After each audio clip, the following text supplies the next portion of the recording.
No, hoy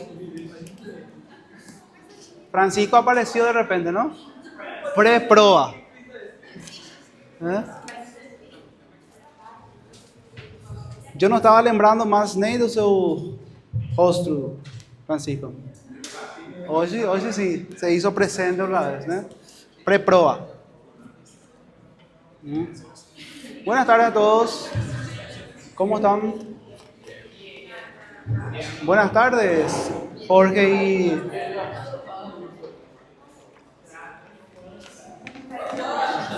Buenas tardes, ¿cómo están? Bien.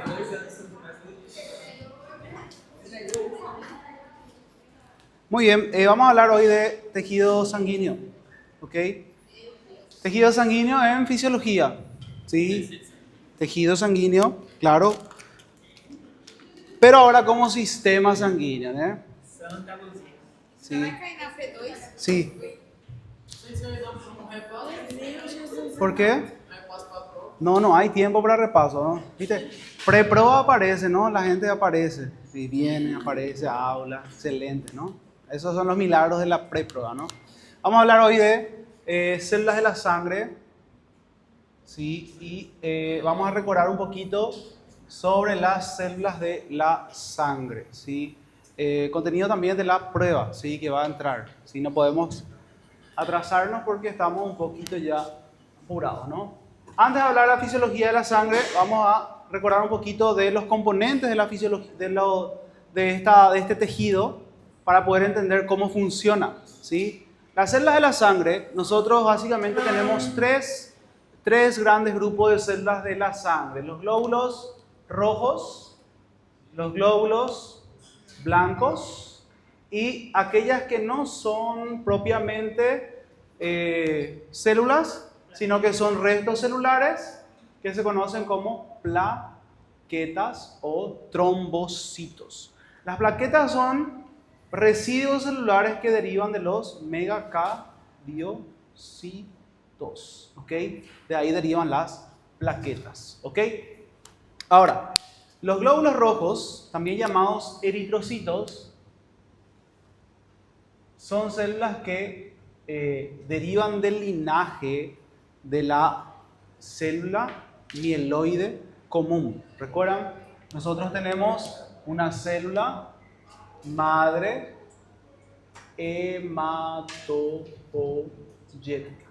La célula madre hematopoyética deriva las segundas madres, que son la célula mieloide común y la célula linfoide común. La célula mieloide común a su vez da células formadoras de megacariocitos, eritrocitos, y también a las que forman los monocitos, ¿sí? Macrófagos. Y de la célula, aquí también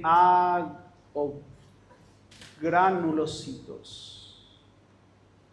Y linfoide común, los linfocitos, que es el linaje, ¿no? La célula mieloide común, nosotros tenemos a los eritrocitos y tenemos a los megacariocitos, que luego van a formar a las plaquetas. Y otra madre forma a los monocitos, macrófagos, y a los granulocitos. ¿Quién tenemos dentro de los granulocitos? Neutrófilo, eosinófilo y basófilo. Y también la otra célula, que son los monocitos, que luego viran macrófagos, ¿sí? Y dentro de los linfocitos tenemos linfocitos B, linfocitos T y linfocitos NK, ¿ok? Cada uno con sus subtipos nuevamente. Del linfocito B va a formarse la célula plasmática, ¿ok? Y también la célula de memoria. Y el linfocito B, según los subtipos, pueden ser CD4, CD8, CD50, etc. ¿Por qué es importante esto? Porque si yo entiendo esto, puedo entender después las patologías, ¿sí?, que van a estar relacionadas con el funcionamiento o mal funcionamiento de las células de la sangre, ¿ok? Sí o sí tengo que entender esto también, ¿sí? Ahora, entonces, los glóbulos rojos, eritrocitos, que comparten el mismo linaje con los megacariocitos, ¿sí?, son células que aproximadamente yo encuentro en los varones como 4,5 millones y un poco menos en las mujeres, ¿no? 4,300 más o menos, ¿sí? En cantidad, en número. Si yo voy a recordar un poquito cómo eran las células, o voy a dibujarlo un poquito, recuerdan que era una célula de formato bicóncavo, ¿sí? Y esta biconcavidad permite que los eritrocitos básicamente puedan atravesar a los pequeños vasos sanguíneos. Cada eritrocito es el tamaño de un vaso pequeño, de un capilar. Es el diámetro de un capilar. O sea que por un capilar solo atraviesa un eritrocito, ¿sí? Y justamente para que consiga atravesar bien, tiene este formato bicóncavo. Diámetro y altura es igual, ¿sí? Y eso le permite movilizarse, ¿ok? Cuando se forman los eritrocitos, en su proceso, en su linaje, nosotros vamos a tener, antes de ser eritrocitos, ellos son proeritroblasto. Y luego de proeritroblasto son eritroblasto. ¿Qué significa blasto? Significa joven, en formación. Después de eritroblasto puede tener varias fases. Eucromática, cromafílica, etc. Varios tipos, pero vamos a dejarlo ahí. Proeritroblasto, eritroblasto, luego reticulocitos. Aquí pierde su núcleo. Y luego tenemos a eritrocito. ¿Ok? Proeritroblasto, eritroblasto, reticulocitos. ¿Ok? Cuando llegamos a los reticulocitos, aquí la célula perdió su núcleo. Reticulocitos, ¿sí? Y los eritrocitos ya son células que no tienen núcleo. ¿Ok?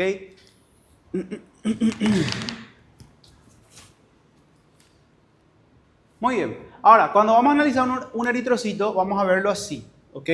Esto es un eritrocito bicóncavo, ¿sí? Disco bicóncavo, y su membrana es flexible que le permite moldearse a el capilar, básicamente, ¿sí? Dentro del glóbulo rojo nosotros vamos a encontrar que el glóbulo rojo no tiene núcleo, por ende tiene como un núcleo especial o núcleos especiales, por así decirlo, ¿no?, que son llamadas de hemoglobinas. Hemoglobina, ¿ok? Esta hemoglobina está formado por dos grupos, básicamente. Dos grupos. ¿Cuáles son los dos grupos? Las proteínas, ¿sí?, que componen, y el grupo M. Las proteínas están formadas por esta proteína globular que se conocen como globulina o globina. Son proteínas redondas, así de este formato, ¿sí? Y son dos subtipos que se encuentran en la hemoglobina de tipo normal. Las cadenas de tipo alfa y dos cadenas de tipo beta. O sea que para que la hemoglobina sea normal, nosotros necesitamos sí o sí que la hemoglobina, abreviado así, esté formado por dos cadenas alfa y dos cadenas beta. ¿Ok? Hemoglobina normal del adulto. Y esta hemoglobina normal se conoce como A1, que es la que predomina. ¿Recuerdan ustedes en tejido sanguíneo que cuando nosotros estamos en el vientre de la mamá, nosotros tenemos un tipo de hemoglobina que es la hemoglobina fetal? A medida que el bebé está por nacer, en los últimos meses, cuando nace, la hemoglobina fetal disminuye y empieza a aumentar hemoglobina A2, ¿no? Después la hemoglobina A2 vira hemoglobina 1, ¿sí? Que está formado por 2 cadenas alfa y 2 cadenas beta, ¿sí? Ahora, la hemoglobina en sí tiene 2 grupos, 2 estructuras. Las proteínas, que ustedes ya ven ahí, que son las globulinas, y tiene el grupo M. El grupo M es aquella que está asociada a la globulina. Este es el grupo, esto que parece una flor, ¿sí? Que es un anillo, ¿sí? Ustedes ya vieron esto en bioquímica, ¿no? ¿Cómo se llama ese anillo? Una verdad nosotros aprendimos como grupo prostate. ¿Qué sería un grupo prostate? Un grupo M. Grupo M, ¿sí? Tiene un anillo, ¿sí? Que es lo que nosotros vemos ahí, que sujeta al grupo, al hierro, ¿sí? Básicamente. Las proteínas, que son las globulinas. ¿Por qué es importante saber esto? Porque cualquier alteración en cualquiera de los componentes me puede llevar a una patología. Cualquiera de las alteraciones en cualquiera de los componentes. Por ejemplo, si yo no tengo las cadenas beta o las cadenas alfa, puedo tener un tipo de afección. Por ejemplo, si hay alteración en las cadenas beta, voy a tener, por ejemplo, una hemoglobina que se conoce como hemoglobina S. Solamente porque se alteró la cadena beta. O sea, en realidad en los aminoácidos que configuran la cadena beta, ¿sí? Y la hemoglobina S lleva a formar un tipo de glóbulos rojos donde se ve más o menos así, ¿sí? La famosa falciform, ¿ok? Entonces, otra cosa, si yo tengo entonces alteración de las proteínas, tengo esto. Si tengo alteración del grupo M, también voy a tener alteraciones. Enfermedades, por ejemplo, si el hierro disminuye o aumenta, o en realidad disminuye, un déficit de hierro. El hierro es importante ¿para qué? Aquí el hierro es importante para fijar oxígeno. ¿Cuántas moléculas de oxígeno? 4 moléculas de oxígeno. Si yo tengo déficit de hierro, déficit de oxígeno. Básicamente las células no pueden llevar la cantidad de oxígeno necesaria, ¿ok? Ahora bien, entonces, ¿cuál es lo más importante del glóbulo rojo? La hemoglobina, básicamente es lo más importante. ¿Y cuánto tenemos de hemoglobina? Si vamos a calcular, por cada 100 ml, más o menos, en el hombre existe 14 miligramos por 100 ml, decilitro, y en la mujer más o menos de 13 miligramos por decilitro, aproximado. Por cada 100 ml existe esa carga de hemoglobina, ¿sí? Si esto disminuye, si disminuye la carga de hemoglobina, ¿qué es lo que va a disminuir secundariamente? La carga de oxígeno para poder llegar a los tejidos, ¿sí? Para llegar a los tejidos. ¿Y cómo se conoce aquella enfermedad que se caracteriza por déficit de oferta de oxígeno? Cuando yo tengo un déficit de oferta de oxígeno, es un proceso que te puede llevar a hipoxia, pero la patología en anemia, ¿sí? Cuando la anemia es una enfermedad, una patología que se caracteriza porque no hay suficiente oxigenación para los tejidos, para la demanda de los tejidos, ¿sí? Si vos no te recordás bien, yo mucho menos. No, pero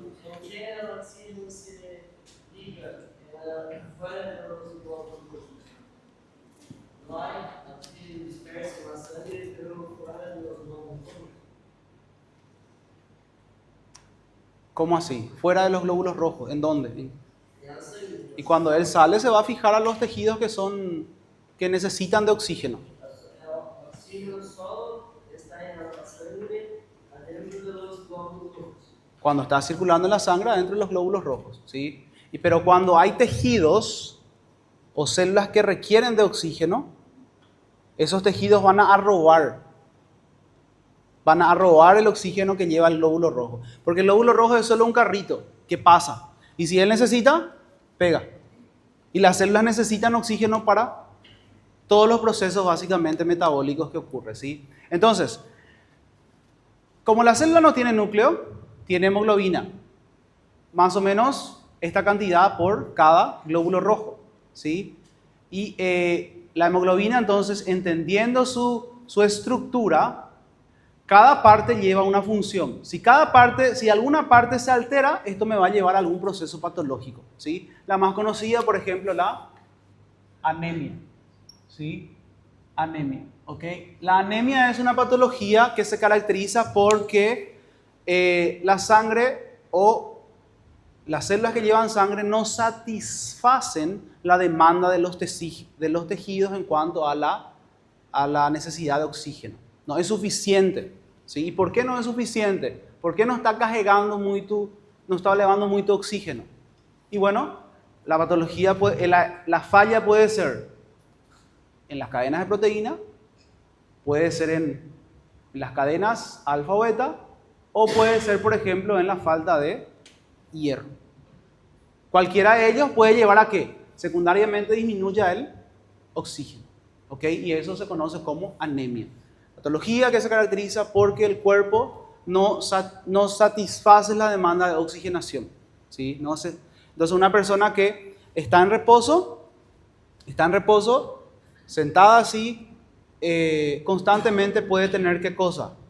Taquicardia. ¿Por qué tiene taquicardia? ¿Cómo se explica la taquicardia en este proceso de anemia, por ejemplo?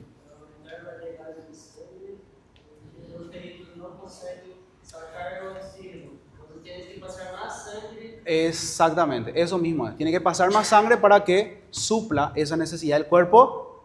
El sistema simpático activa básicamente a el corazón, descarga eléctrica para que aumente la cantidad de latidos, ¿sí? Problemas en las proteínas pueden causar anemia también. Por ejemplo, alteración en las cadenas beta, ¿sí? Me puede llevar a anemia, a formar hemoglobina S, ¿sí? Que me lleva a una anemia de tipo falciforme, por ejemplo. Me puede llevar a drepanocitos, ¿sí? Formar drepanocitos, ¿sí?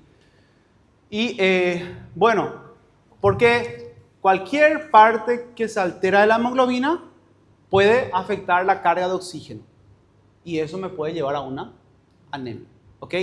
Entonces, no importa tanto el número de glóbulos rojos, sino la cantidad de lo que tiene de hemoglobina adentro, ¿sí? Yo puedo tener glóbulos rojos, cantidad normal, pero tengo anemia. ¿Por qué? Porque quien carga el oxígeno dentro del glóbulo rojo es la hemoglobina. Y la hemoglobina puede estar disminuida. Por eso cuando yo voy a mirar anemia, miro normalmente la hemoglobina. Ahora, si baja mucho el eritrocito, baja mucho, 2 millones. Obviamente voy a tener anemia también, ¿sí? Por disminución de la cantidad celular. Porque si tengo menos células, obviamente tengo menos hemoglobinas. Pero yo puedo tener células, cantidad normal, pero menos hemoglobina, por alteración de cualquier componente. ¿Ok? ¿Está? Muy bien. ¿Eh? Qual o nome do estudo de anemia? Onde é só a diminuição da hemoglobina.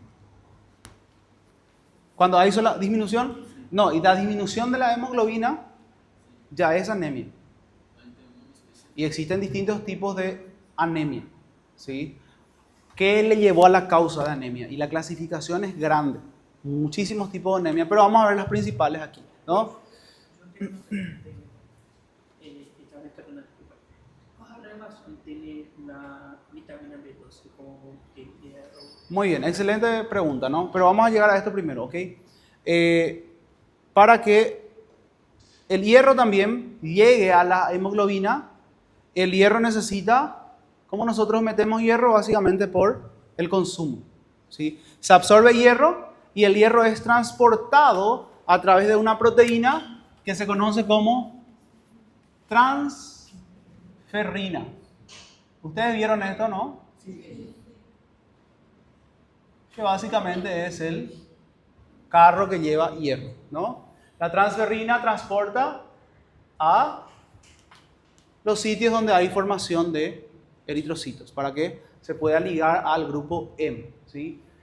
Ahora, el hierro, nosotros como necesitamos para los glóbulos rojos, necesitamos para vivir, el hierro se encuentra en reserva también en el cuerpo. ¿Cómo se llama la reserva de hierro en el cuerpo, Jenny Van? Muy bien, Jenny Van. Ahí. Excelente, Jenny. Jenny Van tiene defensora, ¿no? Ferritina. La ferritina es la forma en que el hierro se almacena, porque nosotros necesitamos que haya reserva de hierro, ¿ok? Y cuando yo voy a estudiar anemia, entonces tengo que estudiar todos los componentes que hay aquí, ¿sí? Cuando empiezo a estudiar anemia, primero un hemograma simple, ¿no? Veo cantidad de células y cantidad de hemoglobina, ahí ya me da un parámetro, ¿sí? Y luego también, si no es conclusivo mi diagnóstico, voy a empezar a ser más detallado en los procesos de investigación. Por ejemplo, puede haber anemia por déficit de hierro. Porque si no hay hierro, no hay oxígeno. Y si no hay oxígeno, le falta al cuerpo. ¿Ok? Muy bien. ¿Cuánto es el tiempo de vida de los eritrocitos? 120 días. ¿Dónde he destruido después? Vaso, hígado. ¿Sí? Cuando no hay vaso, igual el hígado realiza. ¿Quiénes son las células que realizan en el vaso? Las células, los macrófagos del vaso, y en el hígado las células de Kupffer. Muy bien, las células de Kupffer, ¿no? ¿Ok? Muy bien. Para que ocurra el proceso de formación de eritrocitos, ¿sí? La formación de eritrocitos se conoce como eritropoyesis. ¿Qué significa eritropoyesis? Bueno, aquí. Muy bien. Poyesis significa formación de eritrocitos. La eritropoyesis ocurre ¿por qué? Primero porque el cuerpo percibe que necesita de oxígeno, ¿sí? O sea que existe una necesidad de oxígeno. ¿Quién percibe eso? ¿Quién es sensible a la falta de oxígeno? El riñón. El riñón tiene células que son muy sensibles a la falta de oxígeno. Y entonces el riñón, que tiene una célula aquí, que se conoce como célula peritubular intersticial, libera una hormona que se conoce como epoeritropoyetina, ¿sí? Esta célula se encuentra en la corteza. La eritropoyetina estimula la eritropoyesis. ¿Dónde ocurre la eritropoyesis? Médula ósea. Para que ocurra todo este proceso de formación celular, ¿sí? Entonces, ¿quién es el mayor estimulante de la EPO? ¿Cuál es el estimulante de la EPO? Hace rato dijeron una palabra por ahí. Cuando baja oxígeno, se conoce como hipoxia. Entonces, ¿quién estimula a la EPO? Es la hipoxia. O quien estimula la célula peritubular para que libere EPO es la hipoxia. ¿Ok? Necesidad de oxígeno. Sí. ¿Cuánto tiempo lleva para la formación de del glóbulo? No ya el tiempo de vida, pero ¿cuánto tiempo lleva para el glóbulo rojo se formar en una neurona? Es días, no es más de 5 días. Rápido, es rápido hasta que se libera los... Hasta que sea maduro. ¿Sí? Hasta que se libere. Ahora, eso puede aumentar dependiendo de la demanda. Por ejemplo, si yo me voy a una altura en La Paz, ¿alguien ya se fue a La Paz, Bolivia? Un punto alto, ¿no? ¿Ya? Santa Cruz también es un punto alto, sí, Santa Cruz es la sierra. Y entonces, ¿qué pasa ahí? Aumenta la necesidad de oxígeno. ¿Por qué? Porque como estamos en la altura, el oxígeno normalmente por la presión, por la densidad, tiende a acumularse abajo. Entonces cuando nosotros subimos a la altura, hay menos oferta de oxígeno. Mi cuerpo percibe que hay menos oferta de oxígeno, llega a ser leve hipoxia y las células liberan más EPO que estimula la eritropoyesis. Entonces se forma glóbulo rojo, glóbulo rojo, glóbulo rojo, glóbulo rojo. ¿Sí? Y esto me lleva a un aumento de glóbulos rojos que se conoce como policitemia.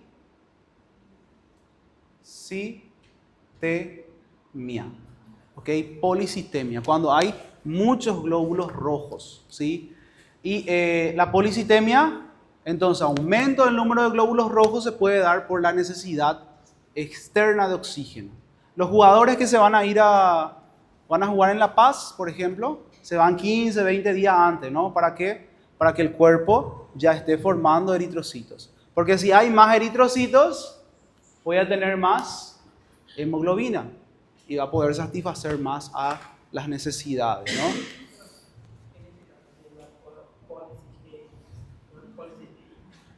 Policitemia. Entonces, nuestro contenido de sangre sería un sangre más viscosa. Muy bien, exactamente. Ahí vamos a lo siguiente, ¿no?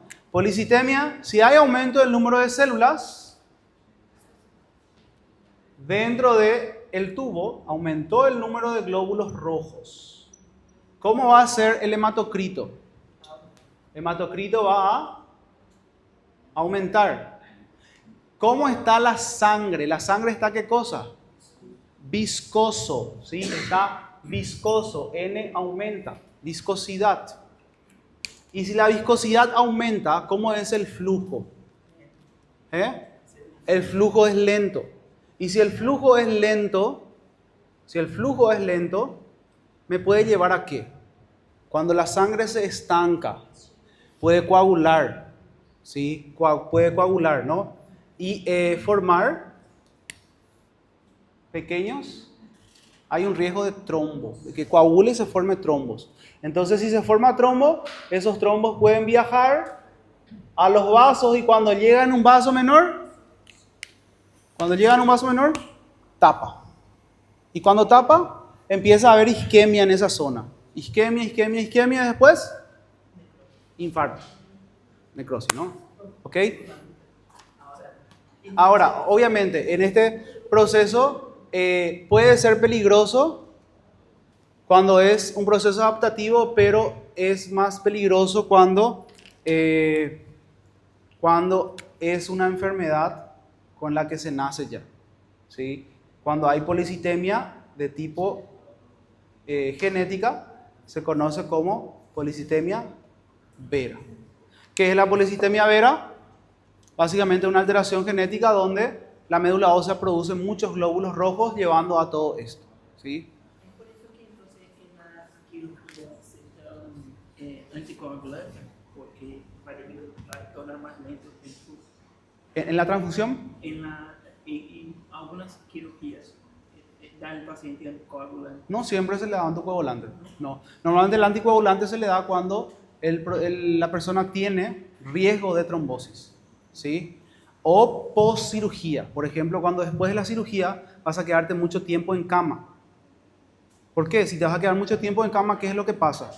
La sangre tiende a acumularse en los miembros inferiores y las venas no hacen el retorno, porque las venas para que hagan el retorno dependen de ¿qué? De caminata, que yo camine, ¿sí? Por eso es importante entrenar pantorrillas, no se olviden, ¿no? Cuando yo hice la última cirugía, yo quedé trombo ¿En el miembro inferior? acá sí. Dolió mucho, ¿no? Sí, ella pregunta eso, ¿por qué duele?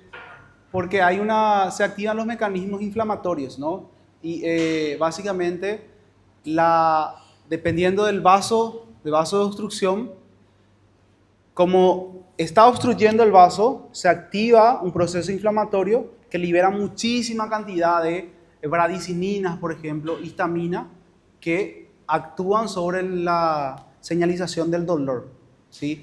Y todo ese proceso inflamatorio tiende a hacer que el músculo responda a la inflamación. ¿Y qué hace el músculo? ¿Cómo estaba tu pantorrilla? Así, ¿no? Hay un concepto muy importante en este punto, es que todos los tejidos que hacen contacto con, todos los tejidos inflamados que hacen contacto con otro tejido, responde a eso. ¿Sí? Sí o sí va a responder. O sea, si tu vena estaba inflamada y tocó al músculo, el músculo se va a reagir, va a reaccionar. Y el músculo reacciona haciendo una fuerte contracción. Entonces se siente fuerte, ¿no? ¿Por qué? Todo tejido inflamado en contacto con otro tejido sano, el tejido sano va a responder a eso. ¿Sí? Es como si una persona llega con mal humor, pasa el mal humor también a la otra persona, ¿sí? La misma cosa, ¿sí? Es el mismo, ¿sí? Y en cirugía van a escuchar mucho esto. Había un profesor que decía, no pueden olvidar la frase, todas vísceras inflamadas en contacto con otra víscera va a causar irritación peritoneal, ¿sí?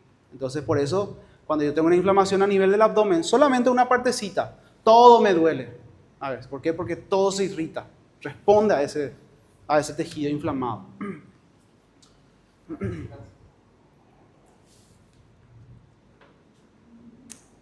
Muy bien, ¿qué más importante aquí? A ver, bueno, entonces la policitemia puede ser fisiológica cuando yo me voy a la altura en La Paz, ¿sí? Se forman muchas celdas, o puede ser, por ejemplo, patológica cuando yo nazco con una enfermedad que la médula ósea produce muchas células, ¿ok?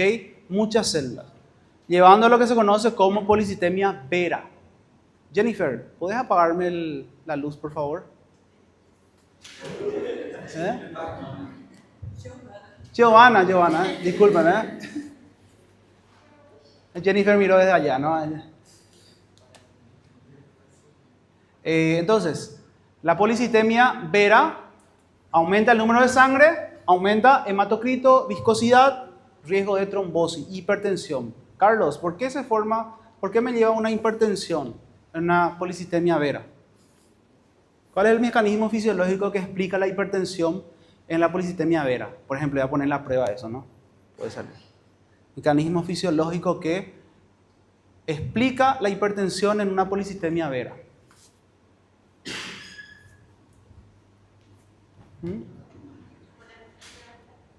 Aumenta la resistencia. ¿Por qué aumenta la resistencia?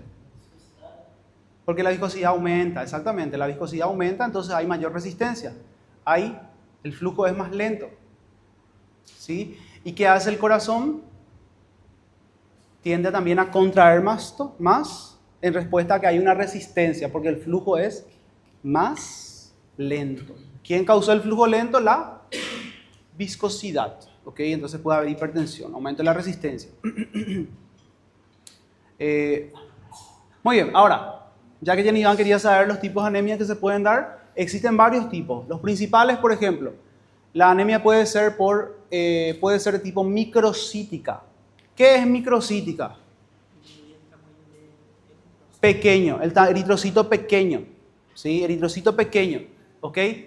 Entonces, ¿cómo se ve eso? En el hemograma aparece, nosotros dimos, ¿se acuerdan?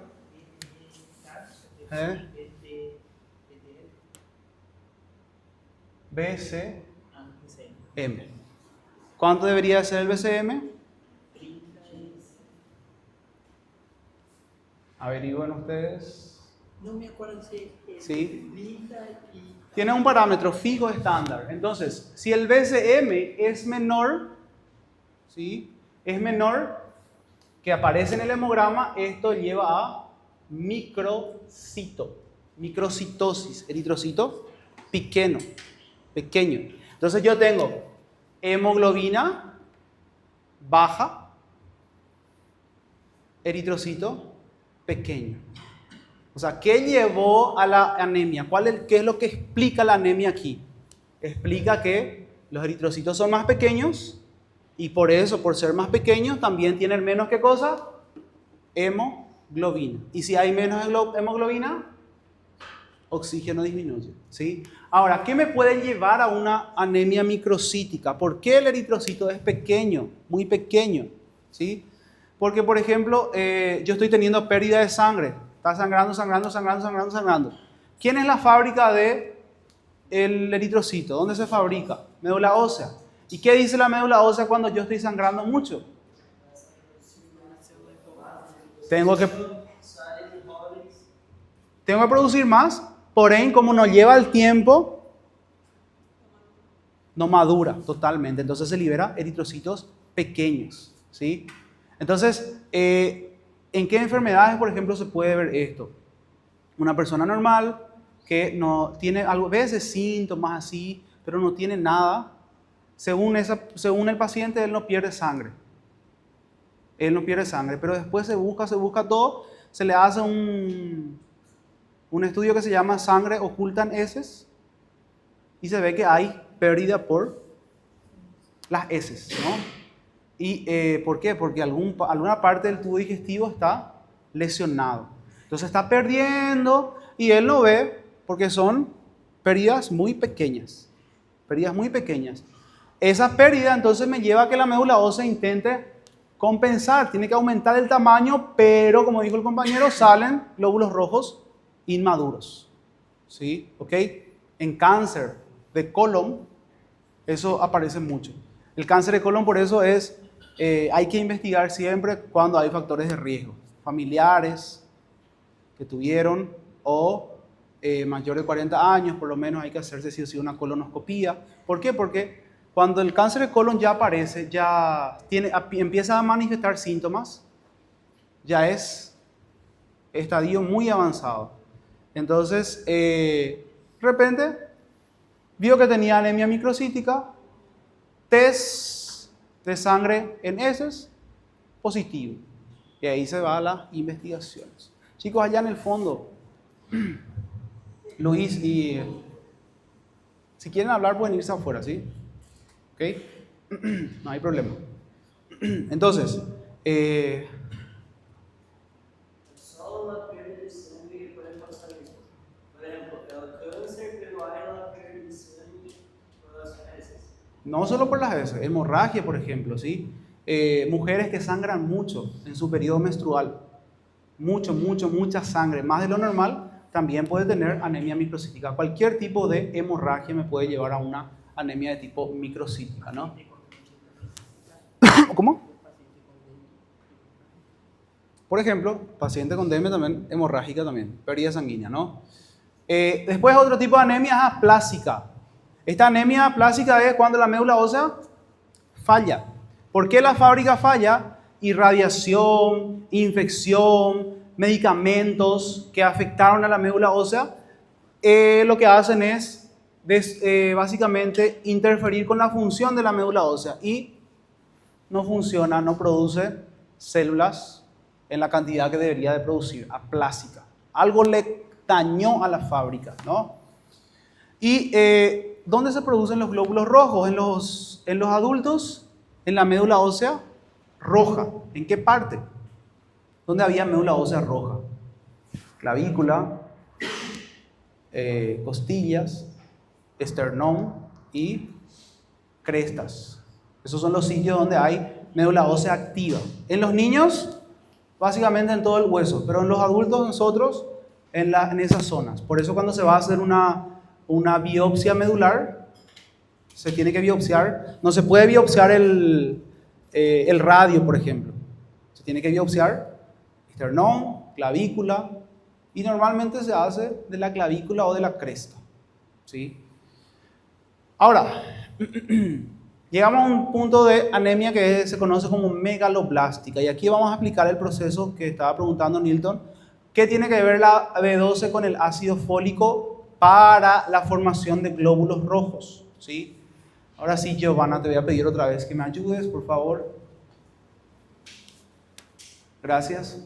Entonces, para que la célula, el glóbulo rojo, en el proceso de formación,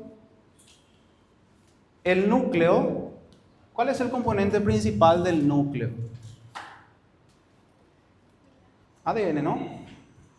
Y para que se forme ADN, yo tengo una formación de proteínas que se ligan, ¿no? Que se conocen como purinas, ¿no? ¿Sí? Esas purinas encajan con las pirimidinas, ¿no? ¿Recuerdan? Bioquímica. ¿Sí? Entonces, para que las purinas y timidinas puedan formarse bien, nosotros necesitamos de ácido fólico, que se convierte en su forma activa, que es el folato activo. ¿Sí? Folato activo. Para que entonces haya timidina bien y purinas bien, para que el ADN esté bien, necesitamos de ácido fólico en su forma activa, que es folato activo. Ahora, ¿quién activa el ácido fólico? Es la vitamina B12. Que la vitamina B12, hay un proceso, una cascada enzimática que ocurre ahí, ¿no? Yo no les voy a entrar en detalles porque eso es bioquímica, pero hay un proceso de cascada enzimáticas donde el B12 actúa como cofactor, justamente para que el ácido fólico pueda activarse en folato activo, TH4, y ese folato activo ayuda a la formación de purinas y pirimidinas, que va a ser parte del ADN, que va a ser parte del núcleo. Y si el núcleo está bien, ¿qué va a pasar? Que la célula se puede diferenciar, ¿ok? Se puede diferenciar. Pero si el núcleo no está bien, por alguna alteración aquí, la célula no se va a diferenciar, no se va a dividir. Y al no dividirse, la célula lo único que va a hacer es ¿qué cosa? Crecer. No se divide, sino que crece. Crece, crece, crece, crece y forma un glóbulo rojo grande, que se conoce como glóbulo rojo o anemia megaloblástica. ¿Ok? ¿Y por qué es anemia si el glóbulo rojo es grande? Porque al no tener núcleo, también afecta en el proceso de hemoglobina. No tiene, aunque es grande el glóbulo rojo, no carga suficiente hemoglobina que debería de cargar. ¿Ok? Y también, eso también, o sea, una anemia megaloblástica puede hacer lo mismo que formar también un trombo para obstruir, ¿no? Ahora, la anemia puede ser también hemolítica, de causa hemolítica. ¿Qué significa hemólisis? El glóbulo rojo muere. ¿Por qué puede morir? Porque la estructura interna está afectada. Por ejemplo, tipos de anemia como donde las células tienen formato de FOS, falciforme, ¿sí? O tienen formato más pequeños, ¿sí? Y estos llevan menos tiempo de vida del glóbulo rojo normal. No llega a los 120 días. Entonces, hay destrucción constante de glóbulos rojos, hemólisis. Y si hay hemólisis, disminuye el número de glóbulos rojos, que disminuye el aporte de oxígeno a los tejidos. Y eso se conoce como anemia, ¿sí? Son tipos de anemias que podemos ver. Hay muchísimos otros subtipos que van a estudiarlo ustedes en otras materias, ¿no? ¿Dudas?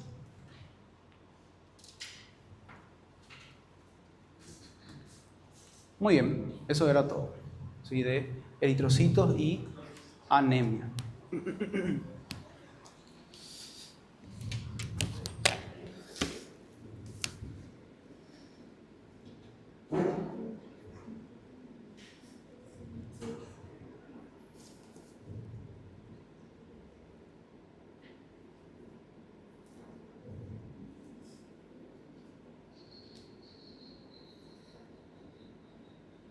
Muy bien, vamos a un intervalo, ¿sí? Porque vamos a hablar del sistema de defensa y este es un tema más largo todavía.